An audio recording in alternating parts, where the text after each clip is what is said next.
8월 구원의 달에 오신 여러분을 주님의 이름으로 축복하고 환영합니다. 구원받기 위해 우리가 무엇을 해야 할까? 이 8월에 좀 그 주제를 가지고 오늘 사도행전 16장 19절로 34절의 말씀을 통해 우리가 함께 은혜를 나누기를 원합니다. 자, 그림을 보면 어디 같습니까? 교회에 써 있잖아요. 지금 나인원 카페라고 되어 있고, 그래서 종종 사람들이 이제 정말 우리가 카페를 하는 줄 알고 와요. 그쵸? 오면 물어봅니다. 저 나인원 그 9일이라고 숫자가 써 있는데 무슨 뜻입니까? 이렇게 물어보는 거예요. 무슨 뜻입니까? 예? 몰라요? 그냥 나인원이에요? 그래서 우리는 이거를 사람들이 이게 9일이라고 읽잖아요. 우리는 9원이라고 읽습니다. 라고 하면 사람들이 얘기를 합니다. 물어봐요. 구원에 대해서 아십니까? 자, 여러분에게 물어봅니다. 구원에 대해서 아십니까? 다시 물어봅니다. 구원 받으셨습니까? 구원에 대해서 모르는데 구원은 받았어. 그러니까 우리가 구원에 대해서 분명히 얘기를 해줄 줄 알아야 되잖아요. 그러니까 구원이란 어떤 사망으로부터 우리를 건져주는 거잖아요. 그러니까 죄로부터 인해서 우리는 죄인이기 때문에 다 한 번 정해진 것은 죽음이고 그 위에는 뭐가 있어요? 심판이 있기 때문에 심판받게 돼 있어요. 그 죄로 말미암아 영원한 불지옥의 심판도 있고 그런 심판을 받게 돼 있어요. 그런데 하나님이 우리를 너무나 사랑하셔서 독생자 예수 그리스도를 보내주셨고 누구든지 그를 믿으면 멸망치 않고 영생을 얻게 하시는 거죠. 그래서 우리는 예수를 믿어요. 그렇죠? 나의 구주로, 내 삶의 통치자로, 나를 죄에서 건져주시는 분으로 우리는 믿습니다. 그래서 그 믿음으로 말미암아 구원받은 줄 믿습니다. 아멘. 예. 자, 저는 그래서 바라기는 이 교회에 들어오는 모든 이들에게 구원이 있기를 주님의 이름으로 축원드립니다. 자, 그림처럼 어떤 이는 교회를 옵니다. 누구 때문에? 친구를 따라서 와요. 또 어떤 이는 부모를 따라서 와요. 그러니까 내가 원해서 신앙생활을 한 게 아니라 부모님이 믿기 때문에 그냥 교회 오는 거죠. 또 어떤 이는 주변에 이사 와서 옵니다. 여러 가지 이유로 이곳에 오지만 제가 바라는 건 단 한 가지입니다. 뭘까요? 이곳에 들어오는 모든 이들이 구원 받는 겁니다. 교회의 외관이 멋있다 사람들이 얘기를 합니다. 그 사람들은 외적 것을 봐요. 시설이 좋다 이런 얘기도 합니다. 그러나 정작 중요한 게 있어요. 가치 있는 것이 있어요. 진정한 아름다운 것이 있는데 그것이 뭐냐면 하나님의 나라예요. 그런데 그것은 육의 눈으로 볼 수 없고 마음의 눈, 하나님께서 우리에게 주신 영적인 눈으로 볼 수 있는 줄 믿습니다. 자, 그림 보면 누가 등장하냐면 생텍쥐베리라고 하는 사람이 등장을 합니다. 이 사람이 쓴 유명한 소설이 있죠. 뭐가 있어요? 어린 왕자라는 소설이 있어요. 이 소설은 원래 나치 독일 점령하에서 꿈과 희망을 상실한 프랑스인들을 위해서 쓴 그런 작품이에요. 이 소설 중에 어린 왕자가 이런 이야기를 합니다. 야, 내 비밀은 이거야. 아주 간단한 건데 마음으로 보는 거야. 마음으로 보아야 잘 보이지. 본질적인 것은 눈에 안 보이는 법이거든. 이렇게 이야기를 해요. 오늘날 우리 인생의 불행이 바로 여기에 있습니다. 뭐냐면 영안을 다시 말해서 영적 눈을 열어서 보지 못한다는 거예요. 그러니까 어떡합니까? 교회는 나와도 신앙의 본질이 무엇인지를 모르는 거죠. 왜 교회에 나오는지를 몰라요. 본질적인 목적과 방향을 가지고 나가야 되는데 못하는 거예요. 그래서 눈앞에 여전히 교회 나오지만 조그만 이익 때문에 휘둘려요. 상처받아요. 썩어질 것에 가치를 부여하고 그것을 얻기 위해서 우리에게 준 영적 인생을 포기하는 사람들이 있는 겁니다. 여러분이 알잖아요. 그 에서가 자신의 장자권을 뭐에 팔아버려요? 팥죽 한 그릇에 팔아버리잖아요. 왜냐하면 영적 눈이 없으니까 그것이 얼마나 중요한 가치가 있는지를 모르는 겁니다. 육적 눈만 가지고는 세상을 살아나가기가 쉽지 않습니다. 왜냐하면 정말 썩지 아니할 영원한 것을 볼 수 있는 눈이 없기 때문에 그렇습니다. 그러니까 인생을 살아간다고 우리가 아둥바둥하지만 거기서 참된 행복을 얻을 수가 없어요. 그리고 영적 건강도 누릴 수가 없고 진정한 아름다운 것도 추구하지 못하고 삽니다. 근데 놀라운 사실이 있는데 영안이 열리면, 영적 눈이 열리면 육의 세계뿐만이 아니라 영적 세계를 보기 시작한다는 거예요. 또 다른 세계가 있음을 알게 되는 거죠. 영안이 열리면 이 땅에 썩어질 것이 전부가 아니라 썩지 아니할 영원한 천국을 바라고 소망할 수 있는 삶의 은혜가 우리 가운데 임하게 되는 줄 믿습니다. 그래서 우리가 이 땅에 살면서 참으로 추구해야 될 것이 무엇이냐면 바로 하나님이 우리에게 주시는 영적 세계, 그걸 볼 수 있는 믿음의 눈들이 열리기를 주님의 이름으로 축원드립니다. 그래서 이 시간에 온 여러분들이 예수님을 만나고 그리고 영적 눈이 열려서 정말 하나님께 주신 하나님의 나라를 이루며 사는 여러분 되기를 주님의 이름으로 축원드립니다. 자, 이제 오늘 본문 말씀을 우리가 들어가서 오늘 지금 말씀하고자 하는 어떻게 해야 우리가 구원을 받을 수 있고 구원받은 이후 어떤 삶을 살아야 할지 그 부분을 좀 살펴보려고 해요. 오늘 본문은 빌립보에서 시작이 돼요. 빌립보에 점치는 한 여종이 등장을 합니다. 그림처럼. 사람에게 삶의 의미이자 목적인 하나님이 사람을 창조했어요. 왜요? 우리를 통해서 영광 받으시기 위함이죠. 그렇죠? 그래서 우리를 통해서 영광 받으시기 위해 창조했어요. 근데 그 창조의 목적을 모른 채 사람들이 살아가더라는 겁니다. 그래서 이 여인처럼 이 귀신 들린 여인이라고 지금 이야기하면 이 여인은 어떻게 거듭나지 않은 거죠. 하나님을 몰라요. 그러니까 어떻게 썩어질 육의 것들만 바라볼 눈이 있는 거죠. 다시 말해 육의 눈만 있는 겁니다. 그러다 보니 어떡합니까? 주인에게 휘둘려요. 이 주인은 뭐로 합니까? 이 여인이 귀신 들려서 그 귀신 들린 것을 가지고 점을 잘 쳐서 돈을 많이 벌어주기를 원한 거죠. 다시 말하면 이 여인은 이 주인에게 경제적 도구에 불과했던 겁니다. 당연히 이 여인은 삶의 목적을 잃어버렸어요. 그냥 점을 쳐서 돈을 벌어서 주인을 기쁘게 하는 일밖에 없는 거죠. 세상의 가치관에 매여서 세상만 이롭게 하는 그런 삶을 살아나갔던 겁니다. 근데 이 여인이 바울을 만난 거예요. 만났는데 이 사람이 하나님의 복음을 전하는 사람인 것을 대본에 알아봤어요. 그걸 따라다니면서 계속 하나님의 복음을 전하는 사람이고 하나님의 사람이다 막 얘기하는 거예요. 한편 이 귀신에게 세상의 종살이를 벗어나지 못하고 세상의 삶에 매여서 고통받고 있는 여인을 보면 그리고 또 한편으로는 어떻게 해요? 하나님을 알아보고 하나님의 사람을 알아보는데 이 두 가지 삶을 어떻게 해요? 병행하지도 못하고 세상에 매여 있고 그렇게 하나님의 영적 세계도 보고 이런 사람의 모습을 보면서 안타까워서 바울이 이 여인에게서 귀신을 내어 쫓아줍니다. 이 사건을 보면서 우리는 우리 자신을 돌아보아야 돼요. 우리가 지금 세상의 삶을 살고 또 신앙의 삶을 사는데 과연 우리는 하나님이 보내신 우리의 삶의 목적대로 그렇게 삶을 살아나가는가? 우리가 먹는 것도 마시는 것도 무엇을 하든지 간에 하나님이 우리를 지으신 목적대로 하나님의 영광을 위해 살고 있느냐라는 거예요. 하나님의 창조 목적은 하나님의 영광을 위한 거예요. 그리고 뿐만 아니라 예수 그리스도가 우리를 위해 십자가에 죽으시고 그가 걸어가신 그 길대로 우리도 십자가 지고 주님을 따라가기를 원하는 겁니다. 그런데 만일 우리가 그것을 알지 못하고 본질을 잃어버리고 세상이란 삶에 매여서 이 여인처럼 주인을 살찌우는 그런 귀신 들린 이 여종에 불과한 삶을 살고 있다면 하나님은 지금 말씀하고 있는 거예요. 돌이켜라. 회개하라. 그리고 어떻게 해요? 주 예수를 믿어라. 라고 지금 우리에게 얘기해 주는 줄 믿습니다. 놀랍게도 이 주인은요. 정말 좋은 일이 일어난 거예요. 이 여인이 귀신 들렸는데 귀신이 쫓김을 당해서 정상이 됐어요. 근데 주인이 화가 났어요. 그래서 주인들이 이 귀신을 내어 쫓은 바울을 송사했어요. 고소한 거죠. 그리고 때리고 투옥해서 감옥에 갇히게 만듭니다. 그런데 놀랍게도 바울과 실라는 들어가서 어떻게 옥중에서 기도를 합니다. 그리고 하나님을 찬송해요. 그때 큰 지진이 일어납니다. 그리고 옥토가 움직이고 감옥문이 열리고 모든 죄수들의 수갑이 풀어지는 놀라운 일들이 일어나기 시작한 거예요. 간수가 자다가 일어나 보니까 난리가 났습니다. 왜냐하면 자기는 간수는 뭐 하는 사람이에요? 이 죄수들을 지키는 사람이에요. 근데 지진이 나서 다 도망가 버렸어요. 그럼 어떡합니까? 이 사람에게는 아마 사형이 언도가 되게 될 거예요. 그래서 간수는 스스로 어떻게 목숨을 끊으려고 하는 순간이었어요. 그때 바울이 이야기하는 거예요.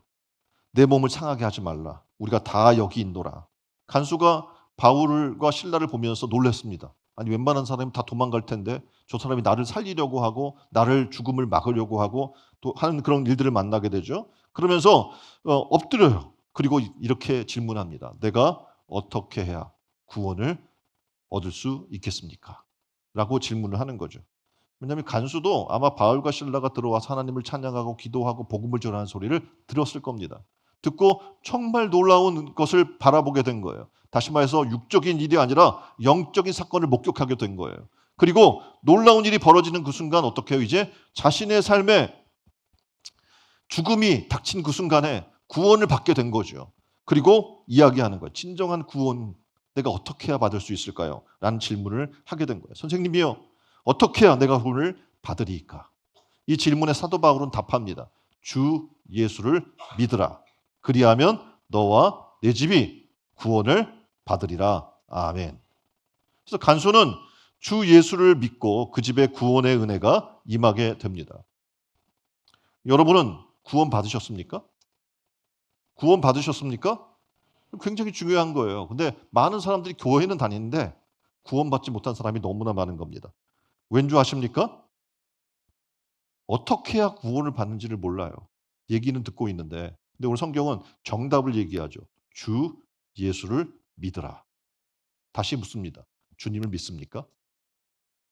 주님을 정말 믿습니까? 아까도 얘기했어요. 주님을 믿는다는 건 뭡니까? 예수 그리스도를 나의 구주로 영접하는 거죠. 그가 나의 죄를 대신해 십자가 달려 죽음을 믿는 겁니다. 그리고 그 죽음이 나와 하나가 된 죽음이 되어서 이제 나는 죄와 사망에 거해 있지 않고 다시 심판받지 않고 영생을 얻었음을 믿는 겁니다. 주님을 나의 삶의 통치자로 믿는 거예요. 그래서 예수님을 나의 구주로 영접하고 내 삶을 내어드려서 그분이 내 삶을 통치하게 하는 거예요. 그게 뭐예요? 예수를 믿는 거예요.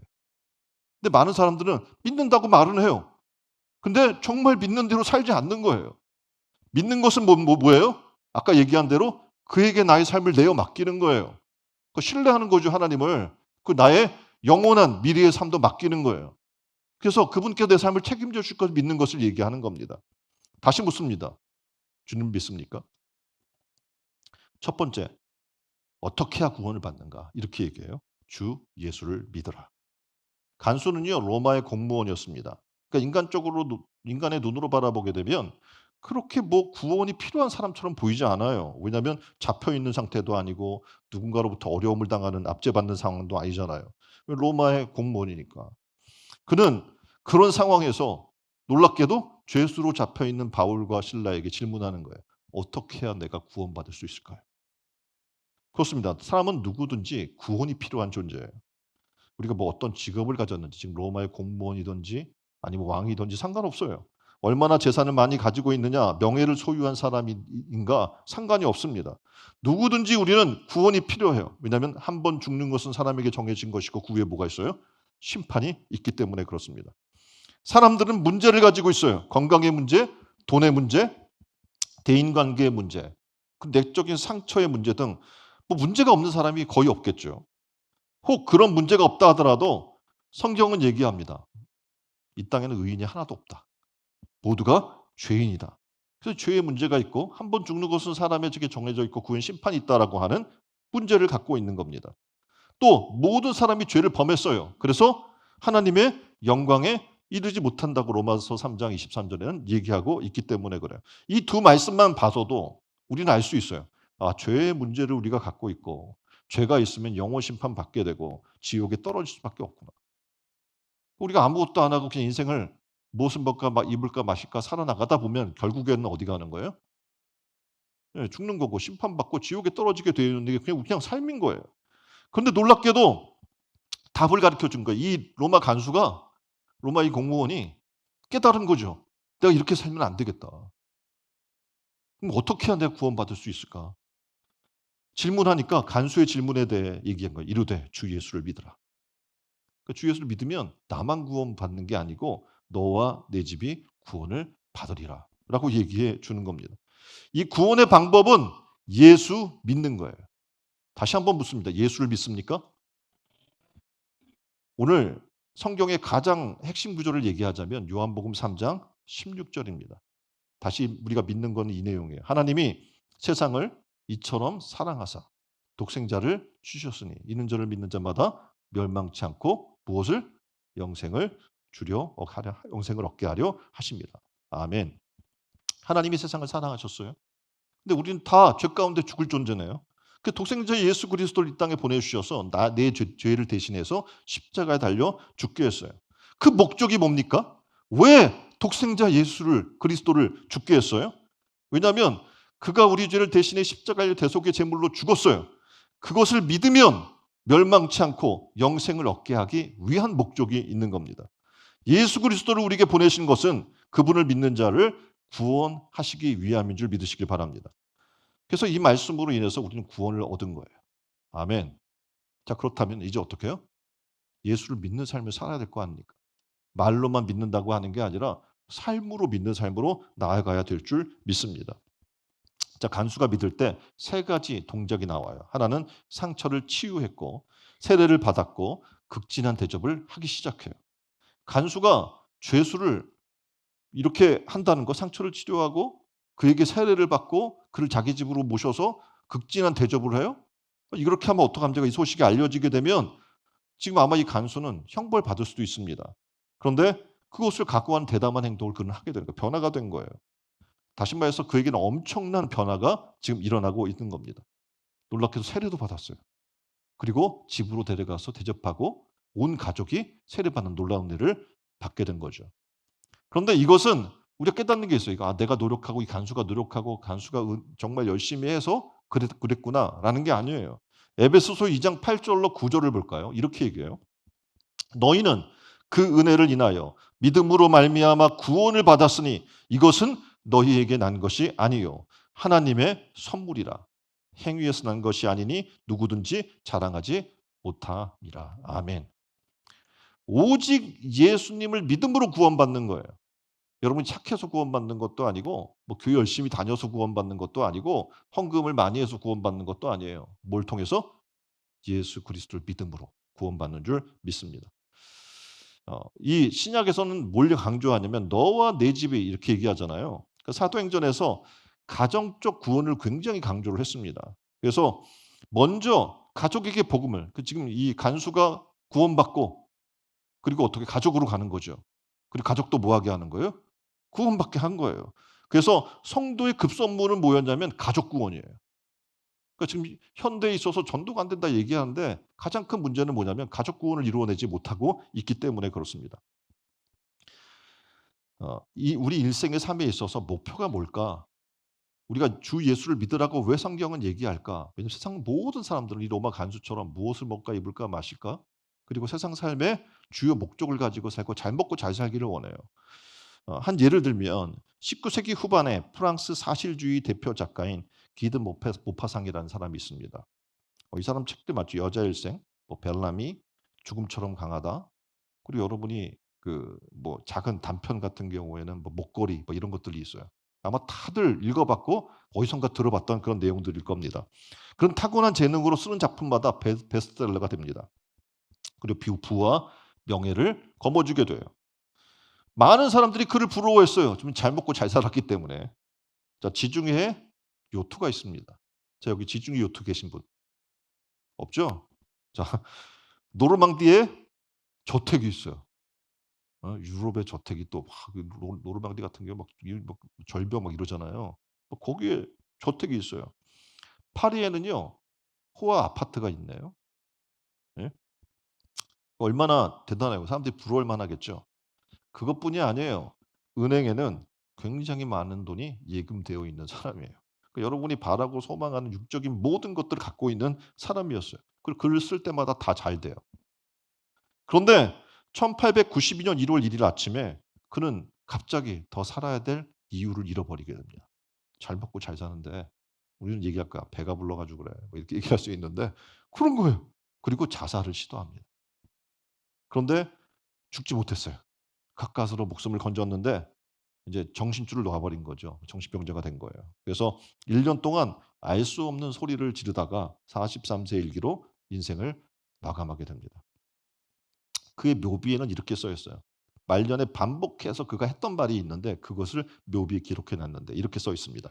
나는 모든 것을 갖고자 했지만 결국 아무것도 갖지 못했다. 그러니까 인생의 행복과 기쁨은 물질의 소유와 명예에 있지 않음을 지금 보여주는 하나의 예입니다. 하나님을 만나지 못하면 더 이상 삶의 이유를 깨닫지 못하는 거예요. 잘 먹고 잘 사는데 더 이상 이렇게 살아서 뭐해? 라고 생각을 하는 거예요. 아무리 많은 것을 가졌다고 해도 결국 이 무파상처럼 불행한 결말을 갖게 되는 겁니다. 그는 어떻게 보면 그의 소설을 보면 굉장히 많이 깨달은 사람처럼 보여요. 무파상의 목걸이라고 하는 내용 아세요? 이렇습니다, 내용이. 거기 마틸다라고 하는 그 화려한 삶을 꿈꾸다가 친구의 다이아몬드 목걸이를 빌려요. 그 축제에 참가하기 위해서. 그런데 잃어버리고 말았어요. 어떡해요? 너무나 이제 놀라서 그걸 마련하기 위해서 이제 빚을 져요. 그리고 그것을 갖다 줬죠, 친구에게. 그리고 그 빚을 갚기 위해 10년 동안 너무 고통스러운 시간을 보냅니다. 그리고 10년 만에 그 친구를 만났는데 그 이야기를 했어요. "내가 너무 고통스러운 삶을 살았어." 그렇게. 그랬더니 이 친구가 얘기하는 거야. "어머 친구야 그거 가짜였어. 그거 500 프랑짜리인데." 이렇게 얘기하는 거예요. 이 마틸다는 심정이 어땠을까요? 남에게 잘 보이기 위해 빌린 목걸이를 갚느라고 고생한 10년 생활이 아마 너무 억울하고 허무했겠죠. 마틸다는요. 남의 부러운 집을 갖고 있고 이런 부러운 친구들을 보면서 너무 부러웠어요. 그의 집, 옷, 목걸이 이런 것들이 자신의 가치를 높여주는 거라고 그 여인은 생각했던 거죠. 결국 근데 그것을 추구했던 그 삶이 그를 망쳐버리게 된 거죠. 왜냐하면 세상의 것은 잠깐이거든요. 잠깐의 낙을 주는데 주 예수를 믿는다면 우리에게 영원한 기쁨과 하늘 소망을 주는 줄 믿습니다. 그래서 오늘 간수도 변화된 거예요. 주 예수를 믿으면 너와 내 집이 구원받는 놀라운 소식을 만나게 됐고 인생과 가치관과 모든 것이 변화되는 놀라운 일이 이 간수에게 일어나게 됩니다. 세상이 줄 수 없는 평안을 누리게 된 것이죠. 자, 그림 볼까요? 그림은 슈투트가르트의 요한 하이니 다네커라고 하는 사람의 기념비가 이렇게 있어요. 이 사람이 누구냐면 르네상스 시대의 대표적인 조각가로 인정받는 사람이었고요. 그는 특히 그리스 신화에 나와 있는 여러 신상들을 정교히 조각하기로 유명한 사람이었습니다. 세심한 특징을 놓치지 않기 위해서 여러 번 신화를 읽을 정도로 완벽을 추구하는 사람이었고 점점 실력이 붙었어요. 그래서 자신이 사람들에게 너무나도 상징적인 존재인 그리스도를 조각하기로 결심을 합니다. 그런데 계속 실패하는 거 안 나와 그림이. 그래서 그가 복음서를 예수님에 대해 알기 위해 복음서를 읽기 시작합니다. 복음서를 읽으면서 예수님을 알아가기 시작해요. 그리고 신앙이 성장할수록 그리스도의 상도 조금씩 완성돼 갖고 그는 거듭나기 시작합니다. 놀랍게도 그 조각품을 보고 나폴레옹이 놀라요. "와, 대단하다. 내가 너에게 부탁하고 싶은 게 있는데 비너스 내가 좋아하는 비너스 그 조각상을 좀 만들어 주지 않겠어?" 라고 물어봤어요. 근데 데네케가 이렇게 얘기하는 거예요. "저는 황제의 명령이라고 할지라도 그리스도를 조각한 이 손으로 더 이상 다른 신을 조각할 수 없습니다." 무슨 얘기입니까? 예수님을 만나면 그 사랑을 알면 더 이상 이 세상에 이전처럼 세상을 사랑하며 살 수 없는 거예요. 예수님을 만난 사람은 더 이상 주님과 세상과의 사이에서 갈등하지 않습니다. 왜냐하면 이제 예수님이 나의 삶의 전부임을 깨닫는 거예요. 여러분도 결단했으면 좋겠어요. 아직도 주님이냐 세상이냐 갈등하고 계십니까? 그렇다면 이제 결단하십시오. 그리고 주 예수를 믿으시기 바랍니다. 그래서 여러분뿐만 아니라 여러분의 가정이 구원받는 놀라운 일들이 일어나기를 주님의 이름으로 축원드립니다. 자, 두 번째, 구원받으려면 어떻게 해야 될까요? 세례를 받아야 돼요. 교회를 많은 사람들이 다니는데 아직 세례받지 못한 사람들이 굉장히 많아요. 이제 세례가 뭔지를 이제 좀 구체적으로 좀 얘기를 할 건데 이 32 절로 34 절에 보면 이렇게 얘기하죠. "주의 말씀을 그 사람과 그 집에 있는 사람들에게 전하더라. 그 밤 그 시에 간수가 그들을 데려다가 그 맞은 자리를 씻어 주고 자기와 그 온 가족이 다 세례를 받은 후"라고 얘기를 하고 있어요. 세례란 뭡니까? 세례 받으셨나요? 예. 그 세례가 뭐 받으신 거예요? 세례는 첫 번째 씻는 예식이에요. 예. 그 세례는 물로 씻는다, 물 아래에 둔다, 물에 담근다, 집어넣다라는 그런 뜻을 갖고 있어요. 그러니까 세례의 요소인 물은 하나의 외적 상징입니다. 그러니까 물로 씻는다고 여러분 얼마나 지금 요즘 목욕 자주 해요? 덥죠? 수시로 씻죠, 나갔다 오면. 그렇죠? 그렇게 씻어내는 거는 한 번으로 씻는 게 아니라 수없이 해야 되는 거예요, 물로요. 여기서 세례에서 이야기하는 이 물로 씻는 것은 죄를 씻어 주는 것을 의미하는 겁니다. 다시 말해서 그리스도의 피를 상징하는 거예요. 주의 보혈로 씻김 받는다라는 의미가 있는 거예요. 그 세례 받은 사람들은 누구예요? 주의 보혈로 죄를 씻김 받은 사람인 줄 믿습니다. 그래서 간수뿐 아니라 온 가족이 주 예수를 믿고 주의 말씀을 듣고 세례를 받은 거예요. 죄로부터 씻김 받고 죄에서 자유케 되는 은혜를 입게 된 것이죠. 자, 두 번째 세례의 의미는 이렇습니다. 세례는 물에 담그죠. 그래서 어떤 의미가 있냐면 수장의 의미가 있어요. 물로 장사 지낸다라는 의미가 있는 겁니다. 그러니까 세례받은 사람들은 뭐 아무 생각 없이 받은 사람들도 있을지 모르지만 어마어마한 의미를 갖고 있는 거고, 세례받았다는 거는 완전 달라졌다는 거예요. 거듭났다는 거예요. 그러니까 수장 지냈다는 건 뭡니까? 예수와 함께 죽고 예수와 함께 살겠다는 고백인 겁니다. 그러니까 세례받은 사람의 특징은 뭡니까? 이제 달라져야 되는 거예요. 예수와 함께 육에 대해서는 죽고 영에 대해서는 살고자 하는 사람들인 겁니다. 세례를 통해 죄는 죽고 의가 살아나는 것을 의미하는 겁니다. 세례 받음을 통해서 이제 어떡합니까? 앞으로는 예수님과 함께 살겠다. 육에 대해서는 죽겠습니다. 영으로 살겠고 세상에서 이제 복음을 전하다가 순교하는 삶을 살겠습니다라고 하는 결단이에요. 그 세례는 그래서 우리 뭐 세상 사람들은 어떻게 그냥 교회 얼마 다니고 세례 주는데 우리는 이런 신앙 고백이 없으면 주지 않습니다. 교회를 10년 다녀도 안 줘요, 세례를. 왜입니까? 세례란 이런 의미가 있기 때문에 그렇습니다. 당연히 죽는다는 것은 슬픈 의미입니다. 그런데 믿는 자는 더 이상 죽음을 두려워하지 않아요. 죽음은 슬픈 일이 아니기 때문에 그렇습니다. 왜냐하면 영원한 하나님 나라가 우리에게 준비되어 있고 믿는 자들을 기다리고 있기 때문에 그래요. 그곳은 슬픔도 눈물도 고통도 병도 죄도 없는 영원한 천국인 줄 믿습니다. 그래서 우리가 이 세상 살아나가는 동안에 가장 잘하고 보람 있는 일은 뭐냐면 예수를 믿은 거예요. 예수를 믿고 주와 함께 죽고 주와 함께 사는 삶을 살아나간다는 것, 이것은 엄청난 축복인 줄 믿습니다. 대부분 사람들은요, 남보다 좀 더 많은 재물을 모았으면 좋겠다는 거예요. 남보다 좀 더 큰 명예를, 그리고 그런 일생을 살다가 자손에게 물려주고 마지막 삶을 마감하기를 원하는 게 일반 사람들의 모습입니다. 근데 간수는 똑같이 그런 삶을 살다가 지금 자기가 죽게 생겼잖아요. 죄수들이 다 도망가고. 근데 그 죽음 앞에서 깨달음이 생긴 겁니다. 그리고 바울이 이야기했던 그 감옥에서 얘기했던 복음의 이야기, 그 이야기를 듣고 구원에 대해서 이제 이야기하기 시작해요. 그리고 세례받으라는 그 말씀을 듣고 받기 시작합니다. 그는 이제 육으로 죽어져요. 그리고 영으로 살리심 받는 놀라운 변화가 그에게 일어납니다. 더 놀라운 것은 그에게만 그 일이 일어난 것이 아니라 온 가족이 믿고 다 세례받는 축복과 기적이 일어난 줄 믿습니다. 자, 또 하나는, 세례는 이런 의미가 있어요. 그리스도와 연합된 자임을 나타내 주는 거예요. 사도 바울은 그리스도 예수와 합하여 세례를 받은 우리라고 얘기를 해요. 그러니까 그리스도 예수와 합하여 세례를 받는 거예요. 이 말을 정확히 번역하면 그리스도 안에 들어가는 거예요. 그러니까 바울의 신학은 in Christ라고 하는 신학인데 그 그리스도 안에 들어가는 거죠. 세례를 받은 우리는 그리스도 안에서 살아요, 이제 내 삶이. 그리스도 안에 잠겨 있는 거예요, 이제. 다시 말하면 그리스도로 믿음으로 그리스도와 내가 하나 되는 거예요. 그의 죽으심이 나의 죽으심이 되고 그의 사심이 나의 삶이 되는 놀라운 은혜가 있는 겁니다. 이게 바로 세례예요. 세례 받으셨습니까? 세례 받고자 하십니까?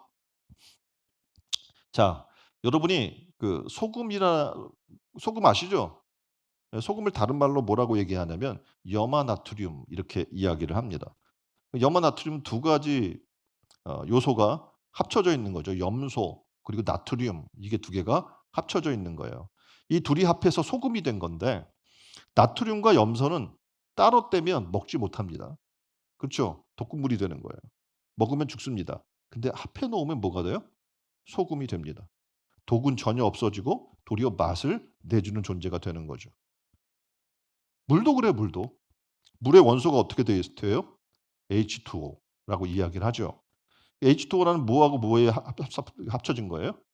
산소, 수소. 이 두 개가 합쳐진 거죠. 수소는 H2, 산소는 O인데 이 두 가지의 그 부분은 이 특징이 뭐가 있냐면 태우는 거예요. 그 불 붙이는 그 역할을 하는 존재들인 겁니다. 근데 이 두 가지가 합치잖아요? 그럼 놀라운 일이 일어나요. 뭐냐? 불을 끄는 역할을 해요. 그 물이 무슨 역할을 해요? 불 끄는 역할을 하잖아요. 다시 말하면 생명을 주는 거죠. 불은 태워버려요. 예? 그러니까 사그러뜨리고 없애버린단 말입니다. 근데 물은 지금 이 더위에 어떻게 해요, 물은? 여러분 시원하게도 하고 식물들에게 생명을 주고 하잖아요. 그 생명을 주는 게 되는 거예요. 세례를 통해 우리는 죽을 존재가 생명의 존재로 변화되는 줄 믿습니다. 누구 앞에서? 예수 그리스도 앞에서.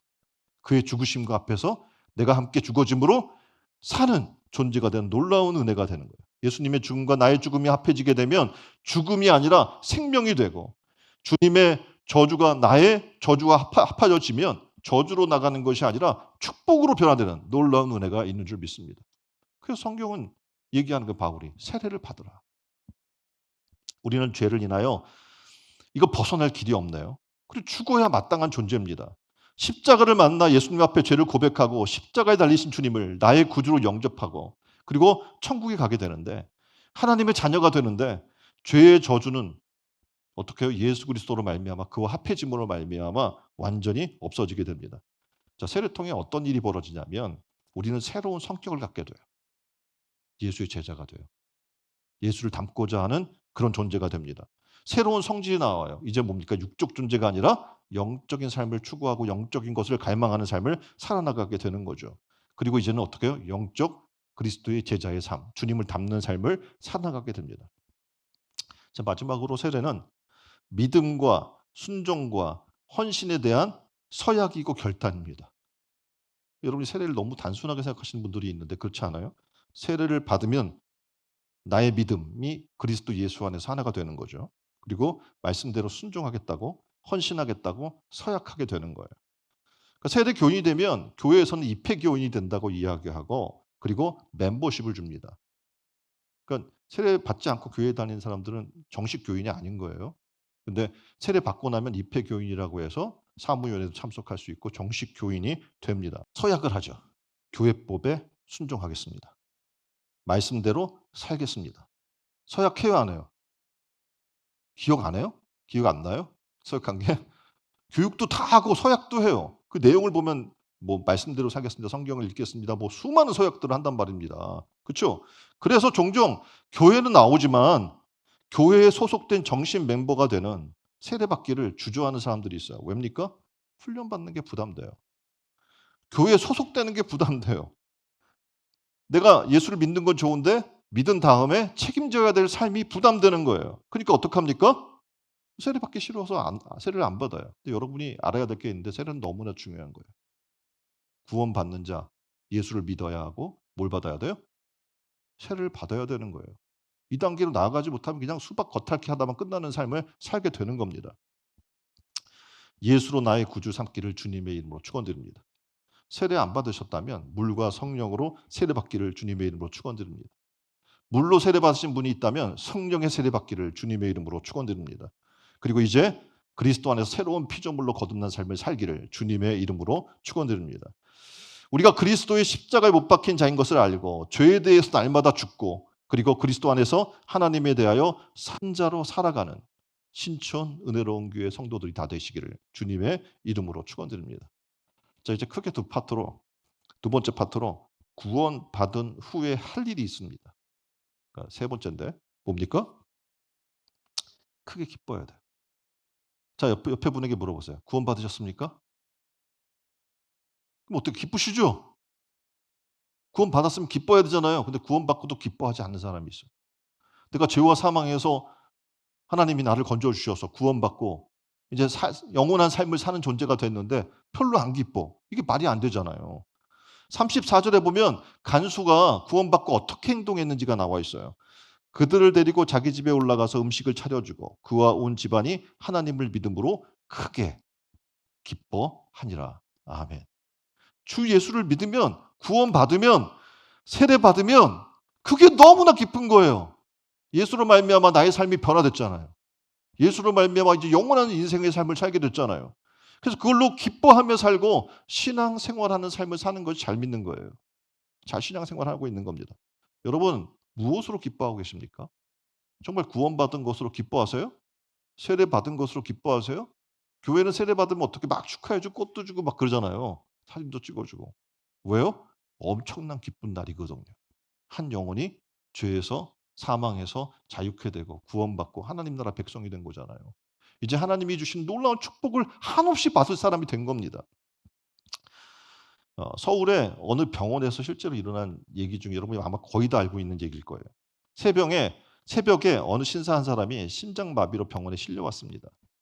친구들에 의해 업혀 왔는데 이 신사를 급히 응급실로 옮겼지만 의사는 이미 심장마비로 죽었다고 확인을 했습니다. 그 의사는 죽어 있는 사람을 보면서 의아한 느낌을 받았습니다.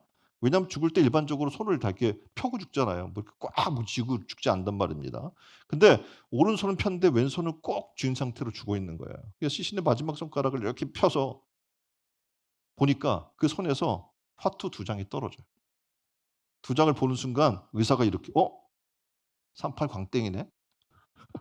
그러는 거예요. 이 고인이 이 내용이 어떻게 된 거냐면 초상집에 가서 친구들과 어울려서 밤새 화투를 쳤어요. 새벽녘 됐을 때 가지고 간 돈을 거의 다 잃어버릴 쯤에 판돈이 이제 마지막 판인데 판돈이 너무 많이 쌓여 있는 거예요. 근데 화투 두 장을 딱 받았어요. 살펴시 펴니까 뭐예요? 38 광택. 너무나 감격하고 놀란 나머지 화투 두 장을 미처 펼치지도 못한 채 333 그러다가 어떡해요? 심장마비로 죽고 쓰러진 거예요. 많은 사람들이 이거 뭐 웃기다고 얘기할지 모르지만 실제 이런 삶을 살고 있는 거예요. 화투 두 장을 들고 말 더듬다가 심장마비로 죽은 이 사람처럼 어떤 사람은 좀 더 큰 땅 문서를 뭐 두세 개 들고 아둥바둥 대다가 유언도 못하고 죽는 그런 사람들이 수도 없이 많아요. 오늘 성경은 놀라운 얘기를 해 주고 있어요. 우리 주 예수 그리스도는 저와 여러분을 구원하기 위해 이 땅에 오신 하나님의 독생자이십니다. 예수님 우리를 대신해서 고난 당하셨고 우리의 모든 죄의 문제를 해결해 주신 분이 되셔요. 주님이 이 땅의 문제뿐만 아니라 영원 세계의 문제까지도 해결하시는 구원자인 거예요. 하나님이 그 예수 그리스도를 내게 보내셨고 그를 믿는 자, 그를 영접하는 자에게 하나님의 자녀가 되는 권세를 주셨고 우리에게 영원 생명을 주셨어요. 이거 화투 두 장 뭐 38하고 이렇게 놀랄 정도가 아니에요. 여러분 영원한 생명을 얻게 된 존재라는 것을 기억하십시오. 그래서 말씀드렸잖아요. 세상 무엇과도 비교할 수 없는 기쁨을 받은 우리는 기뻐하지 않으면 안 되는 건데 기뻐하지 않고 산다는 게 문제라는 거죠. 자, 이 간수는 그리고 이 간수의 가족은 너무나 기뻤어요. 자기가 받은 게 너무나 놀라운 거예요. 죄와 사망에서 건져 주시고 자기를 구원해 주기 위해 보내준 독생자 예수 그리스도 그를 믿는 자에게 하나님이 주신 놀라운 상급 하늘의 기업 너무나 기쁜 거예요. 그래서 이 구원을 매일매일 이 가족은 어떻게 해요? 이제 감사하고 감격하고 기뻐하며 축제하며 보냈겠죠. 그림은 여호와를 기뻐하라. 너의 기쁨은 오직 주님에게서 찾아라. 이렇게 얘기하고 있거든. 후반기가 그렇게 됐으면 좋겠어요. 예? 여호와를 기뻐하십시오. 그리고 우리의 기쁨은 오직 주님에게서 찾는 여러분 되기를 주님의 이름으로 축원드립니다. 세상의 기쁨은 일시적이에요. 만난 거 먹어도 일시적이잖아요. 어디 좋은 데 여행 가도 일시적이잖아요. 사진 보고 추억해도 똑같아요? 느낌이? 그렇지 않아요. 구원받는 기쁨은 영원하지만 세상 것은 잠깐의 것에 불과하다는 겁니다. 그래서 이 구원받는 기쁨이 하나님이 주신 이 놀라운 기쁨이 충만하고 그 충만한 기쁨으로 날마 살아간 여러분 되기를 주님의 이름으로 축원드립니다. 그래서 오늘 "어떻게 해야 구원을 받겠습니까?" 라고 이 간수가 물어봤어요. 그때 질문은 "오직 주 예수를 믿으라." 라고 얘기해 주고 있어요. 저는 여러분이 예수 그리스도를 제대로 믿었으면 좋겠어요. 말로가 아니라 삶으로 예수로 나의 구주 삼고 성령과 피로 거듭나는 다시 말해서 이런 세례를 받고 그리고 크게 그 일로 인해서 영적 기쁨을 충만하여 주변 사람들이 옆에 사람에게 물어보는 거예요. 제 옆에 사람에게 물어보세요. "뭐가 그렇게 좋아요?" 또 옆에 사람에게 물어요. "뭐가 그렇게 기쁜 일이 있어요?" 이걸 누구든지 여러분을 만나면 물어봐야 돼요. "뭐가 그렇게 좋아요? 무슨 기쁜 일이 있어요?" 그럼 얘기해야지. 내 기쁜 일이 뭔지를. 근데 맨날 축상 쓰고 있으니까 누구도 안 물어봐. 저 사람 맨날 그 짜증만 내고 그런 삶을 살아. 우리의 삶이 변화되어야 될 줄 믿습니다. 주 예수를 나의 참 구주로 믿고 변화되어 천국을 이루며 사세요. 그래서 그것으로 인해 주변 사람이 물어봐요. "뭐가 그렇게 좋아요? 뭐가 그렇게 기뻐요?" 그러면 내가 기쁜 구원받은 그 기쁨의 감격을 나눠 주십시오. 그래서 이 구원의 달에 구원받는 자가 날마다 더해지는 축복이 여러분과 함께하기를 주님의 이름으로 축원드립니다. 기도하시겠습니다. 주 예수를 믿고 세례받고 크게 기뻐하는 이 후반기가 되게 해달라고 다 같이 한 목소리로 기도하겠습니다.